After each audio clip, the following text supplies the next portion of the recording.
നല്ല നാടൻ മട്ടൻ വരട്ടിയത് ഉണ്ടാക്കിയെടുക്കാം കേട്ടോ. അതിന് വേണ്ടിയിട്ട് മട്ടൻ കഴുകി വൃത്തിയാക്കി കുക്കറിലിട്ട് വെച്ചിട്ടുണ്ട്.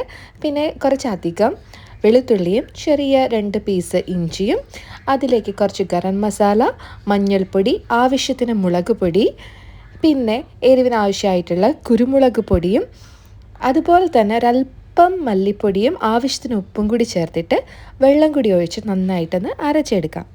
എന്നിട്ട് ഇത് നമ്മുടെ കുക്കറിൽ എടുത്തു വെച്ചിട്ടുള്ള മട്ടനിലേക്ക് ചേർത്ത് കൊടുക്കാം. ഇതാണ് നല്ല അടിപൊളി മസാല. ബാക്കിയുള്ള മസാലയിലേക്ക് ഇതേപോലെ വെള്ളം ഒഴിച്ചിട്ട് നമുക്ക് ചേർത്ത് കൊടുക്കാം.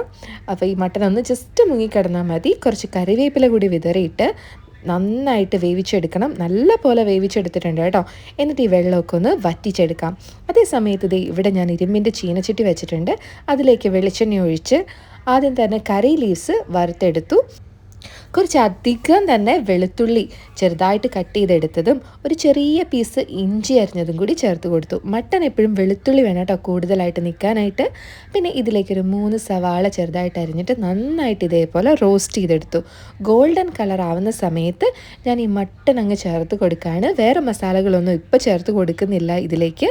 കാരണം ഈ മട്ടൻ്റെ വെള്ളം ഉണ്ടല്ലോ അതും കൂടി തിളച്ച് നന്നായിട്ട് നമ്മുടെ സവാളയിലേക്ക് നന്നായിട്ട് പിടിച്ചു കിട്ടും കേട്ടോ. ഇനി ഇടയ്ക്കിടയ്ക്ക് ഇങ്ങനെ ഇളക്കി കൊടുക്കാം. കുറച്ചും കൂടി മസാല വേണമെന്ന് തോന്നി ഒരല്പം ഉപ്പും കുറച്ച് കുരുമുളക് പൊടിയും പിന്നെ പെരിഞ്ചീരകം പൊടിച്ചതും കൂടി ചേർത്ത് കൊടുത്തിട്ട് നന്നായിട്ട് ഇളക്കിക്കൊണ്ടേയിരിക്കാം. അപ്പോൾ ഇതുപോലെ വരട്ടി വരുമ്പോഴേക്കും നമുക്ക് നിർത്താം കേട്ടോ.